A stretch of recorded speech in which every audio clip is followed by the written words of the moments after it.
Assalamualaikum warahmatullahi wabarakatuh. Pada video kali ini, kami akan membahas mengenai COVID-19. COVID-19 adalah penyakit menular yang disebabkan oleh jenis coronavirus yang baru ditemukan. Virus baru dan penyakit yang disebabkannya ini tidak dikenal sebelum mulainya wabah di Wuhan, Tiongkok pada bulan Desember 2019. WHO atau Badan Kesehatan Dunia secara resmi mendeklarasikan virus corona atau COVID-19 sebagai pandemi pada tanggal 9 Maret 2020. Artinya, virus corona telah menyebar secara luas di dunia. Berikut ini adalah Profesor Dr. Denny Nugroho Sugianto, STMSI, sebagai dosen pengampu mata kuliah Manajemen Pangan Darurat kelompok kami. Kami dari kelompok 8 yang terdiri dari Aurelia Diva Firjatullah, NIM 0083, RR Divin Hayu Waruzikta Mawadammas, NIM 0123, Frida Zadani Anintia, NIM 0047, Safira Saraswati, NIM 0103, dan Nabila Karina Putri, NIM 0076. Sebenarnya apa sih COVID-19 itu? COVID-19 merupakan kependekan dari coronavirus disease 19. COVID-19 merupakan penyakit yang disebabkan oleh virus SARS-CoV-2 yang muncul pada awal Desember tahun 2019 di Wuhan, China. Sifat virus corona ini mudah menginfeksi manusia dan mudah menyebar hampir ke seluruh penjuru dunia. Oleh karena itu, WHO pada tanggal 12 Maret 2020 mengumumkan COVID-19 sebagai pandemi. COVID-19 disebabkan oleh virus SARS-CoV-2, di mana coronavirus ini pada umumnya menyerang hewan yang khususnya kelelawar dan unta. Namun, pada saat ini virus ini dapat ditularkan dari manusia ke manusia dan telah menyebar secara luas di China dan lebih dari 190 negara dan teritori lainnya. Coronavirus termasuk virus yang menyerang saluran pernafasan. Virus yang berhubungan dengan infeksi pada saluran pernapasan akan menggunakan sel epitel dan mukosa saluran napas sebagai target awal dan menyebabkan infeksi pada saluran pernapasan atau kerusakan organ. Jenis COVID. Selama masa pandemi berlangsung, virus ini mengalami mutasi. Proses tersebut menghasilkan varian-varian baru dengan fenotip, pola transmisi, dan virulensi yang berbeda-beda. WHO mengklasifikasikan varian berdasarkan tingkat bahayanya, yaitu variant of interest atau VOI yang dikenal lebih lemah dari virus awal, dan variant of concern atau VOC yang dikenal lebih berbahaya dari varian awalnya. Hingga Maret tahun 2022, diketahui ada 5 varian virus yang tergolong dalam variant of concern. Yang pertama adalah varian Alpha atau B117, ditemukan pertama kali di Inggris November tahun 2020. Varian Alpha memiliki kemampuan transmisi 43 hingga 82% lebih tinggi, namun tidak mempengaruhi keparahan gejala penyakit dan tingkat efektivitas vaksin. Varian yang kedua adalah Beta atau B1351, ditemukan pertama kali di Afrika Selatan Oktober tahun 2020. Varian Beta memiliki kemampuan transmisi 1,5 kali lebih tinggi dan diketahui bahwa varian ini resisten terhadap vaksin maupun antibodi alami dalam tubuh manusia. Selanjutnya adalah varian Gamma atau P1, ditemukan pertama kali di Brasil Desember 2020.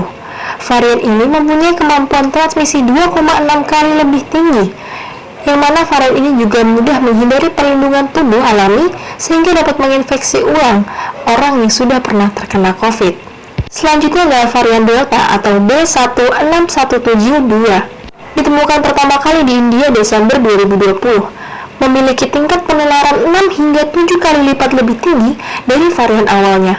Varian ini mampu menurunkan tingkat efektivitas vaksin dan mampu menurunkan kemampuan sistem imun dalam mengenali virus. Terakhir adalah varian Omicron atau B11529, ditemukan pertama kali di Afrika Selatan pada November 2021. Diketahui bahwa varian ini resisten terhadap antibodi dan memiliki daya transmisi lebih cepat daripada varian Delta, sehingga penyebarannya jauh lebih cepat. Akan tetapi, meskipun memiliki daya transmisi yang lebih kuat dibandingkan varian sebelumnya, varian Omicron menimbulkan gejala yang lebih ringan atau bahkan tidak bergejala.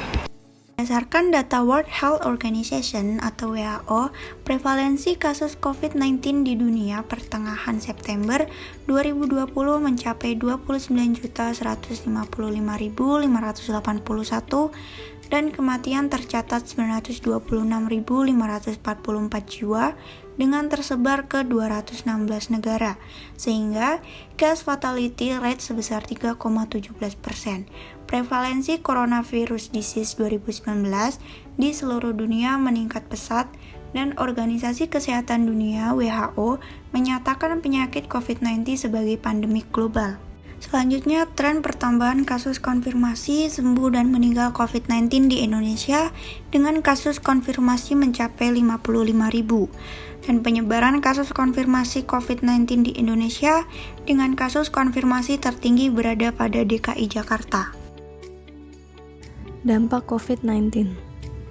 Pada aspek kesehatan, dampak pandemi COVID-19 adalah tingginya jumlah kasus positif dan kematian akibat COVID-19.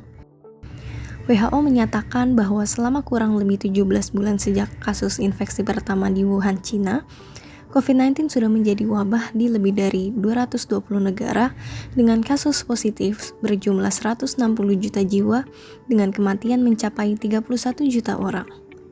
Tingginya jumlah kasus positif COVID-19 membuat sumber daya yang dimiliki oleh pemerintah, baik itu pemerintah pusat maupun daerah, dikonsentrasikan untuk penanganan COVID-19. Sebagai akibatnya, pelayanan kesehatan untuk selain COVID-19 juga terhambat. Selain itu, penurunan pelayanan kesehatan juga dipengaruhi oleh sikap pengguna layanan kesehatan yang merasa khawatir untuk mengakses layanan kesehatan. Pada aspek ekonomi, COVID-19 menyebabkan terjadinya PHK secara besar-besaran. Hasil data yang didapat yaitu lebih dari 1,5 juta pekerja dirumahkan dan terkena PHK, yang mana 90% pekerja dirumahkan dan pekerja yang di PHK adalah sebesar 10%.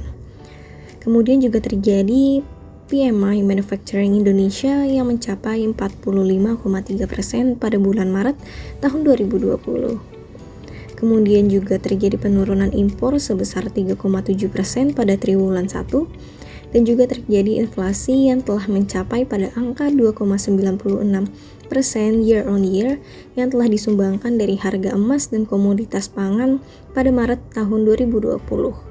Selain itu juga terjadi keterbatasan penerbangan yang mengakibatkan penurunan pendapatan di sektor tersebut dan kerugian yang dirasakan mencapai 207 miliar rupiah. Kemudian batalnya penerbangan tersebut sebanyak 12.703 pada 15 bandara pada bulan Januari hingga Maret tahun 2020. Pada 6.000 hotel telah terjadi penurunan penempatan atau okupansi hingga mencapai 50%. Hal tersebut bisa mengakibatkan kehilangan devisa pariwisata. COVID-19 juga berdampak pada sistem pendidikan, di mana pelaksanaan pembelajaran di setiap sekolah dihentikan secara nasional oleh pemerintah pusat akibat wabah COVID-19. Penghentian proses pembelajaran dan seluruh pelayanan pendidikan lainnya dilaksanakan sebagai upaya pencegahan penularan COVID-19 berdasarkan Surat Edaran Mendikbud Nomor 4 Tahun 2020 tentang pelaksanaan kebijakan pendidikan dalam masa darurat penyebaran coronavirus disease. Setelah itu, dinamika pembelajaran di Indonesia sempat terganggu.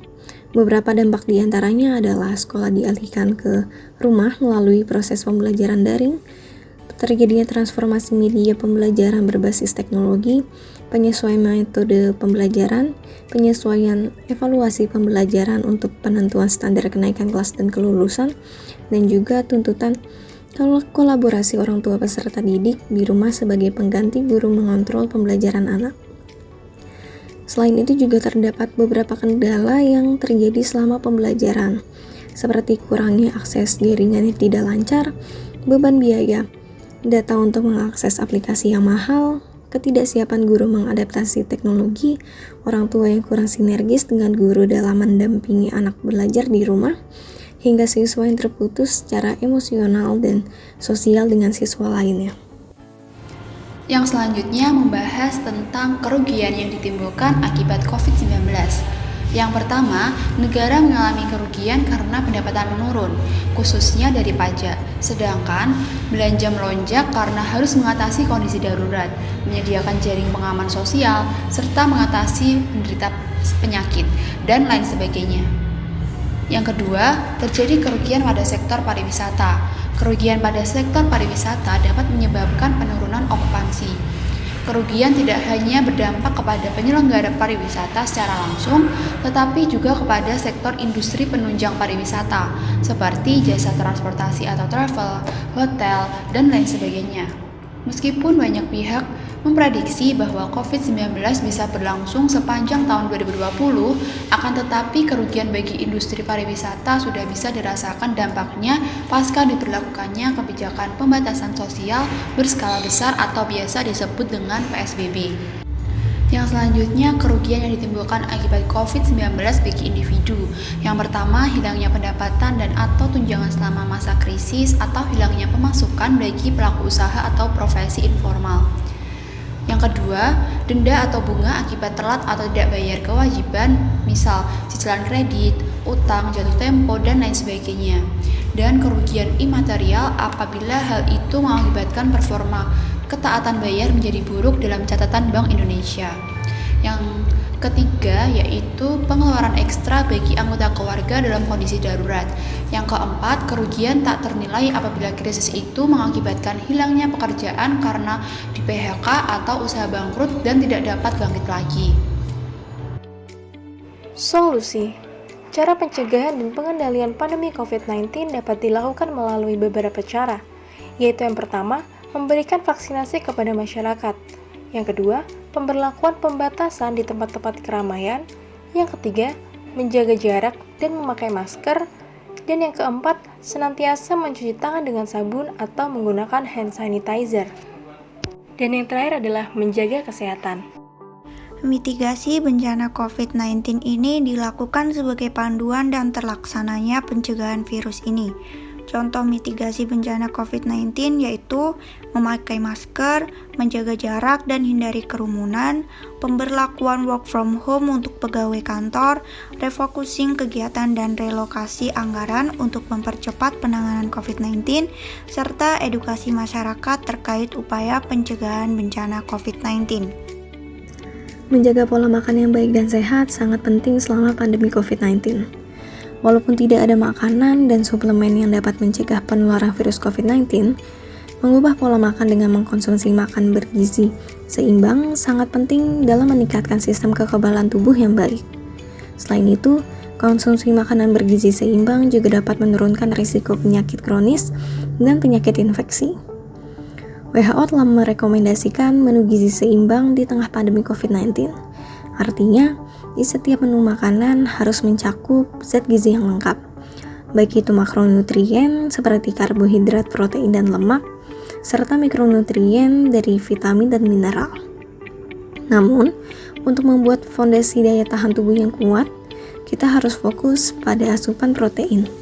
Dan itu dia pembahasan seputar COVID-19 yang terdiri dari pengertian, penyebab, jenis COVID-19, tren dan prevalensi, dampak, kerugian yang ditimbulkan, solusi, mitigasi, serta kaitannya dengan gizi dari kelompok kami. Bagaimana? Menarik bukan? Jangan lupa share video ini ke orang-orang tersayang kamu, karena penting bagi kita semua untuk memahami cara mengurangi risiko, mengikuti perkembangan informasi, dan tahu apa yang dilakukan bila mengalami gejala COVID-19. Dengan demikian, kita bisa melindungi diri dan orang lain. Jaga kesehatan selalu dan sampai jumpa.